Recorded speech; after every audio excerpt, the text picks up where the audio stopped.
Victoria Rao with the First Weekend Club, and we are here with Van Royko, the cinematographer on Monsoon, one of my favorite movies of the year. Welcome. Thanks for having me.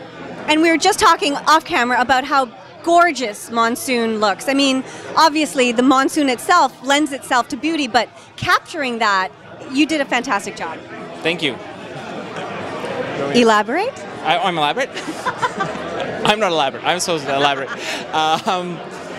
Yeah, it was quite an experience. It was an intense experience. It was a lot of time very wet experience. Which leads me to one of the questions I was thinking a lot when I was watching this movie was, you know, first I would think the first rule of being behind the cameras, keep your equipment dry. And now you're shooting the Monsoon, just pure rain for hours and days and weeks and months on end. How does that work?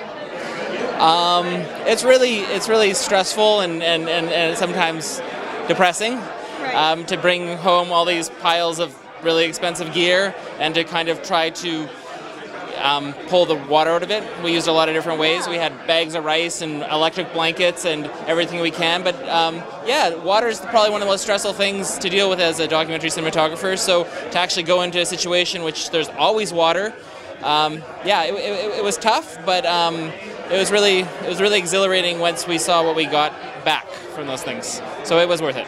And was there a lot of talk in terms of deciding to shoot digital versus film, or did you always know you wanted to shoot digital? Yeah, for a film like this, it would have been very difficult to shoot film. For a documentary of that length, we rolled a lot, so it would have been heavy. It would have been nice. It would have been exciting. But I'm pretty fond of the digital cameras that are available to us now and what they allow us to do in terms of low light and over-cranking. There's a lot of technology in that package that would be difficult to access in film. And what were some of the challenges, other than just keeping your gear wet, what were some of the biggest challenges of shooting in that type of a season in India? The biggest challenge of shooting that kind of season in India? Well, there's the heat, there's a lot of people there, but I think the biggest thing about shooting in India is probably bureaucracy. And I think other than the weather, in fact even more than the weather, just getting our way into places and being able to talk to the right people was a huge challenge that Sturla and Ina really managed to pull off well. And you know, as cinematographers, we can make really great work, but we don't have anything until we've got something to shoot. And so it's, you know, shooting it is kind of just the last part of the job, right? So that was the biggest obstacle before we actually got shooting.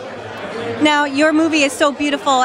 Does it take a long time to develop your own personal style, or does your style change with each film that you shoot? Yeah, I think you have to adapt your work to the vision of the director, and that's always it's always an exchange, and it's always that's one of the most engaging parts of the process, is trying to bring the director's vision to screen. And I think that's what really that's the kind of heart of what our job. It makes us more than just technical operators of cameras and lights, etc. Is that translation process. Yeah. And what would you say to somebody who wants to break into the world of cinematography? What are some of the biggest lessons you've learned, or words of wisdom that you might be able to provide? Shoot a lot and be humble and listen to the people that you work with, because you have a lot of responsibility in holding the camera, in choosing the angles and all these things, and you are really the writer in light of what the filmmakers are trying to do, and if you're humble and have a good ear, then I think people will keep asking for you.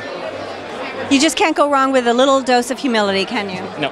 Thank you so much, Van Royko. Thank you. Pleasure. Pleasure. Thanks.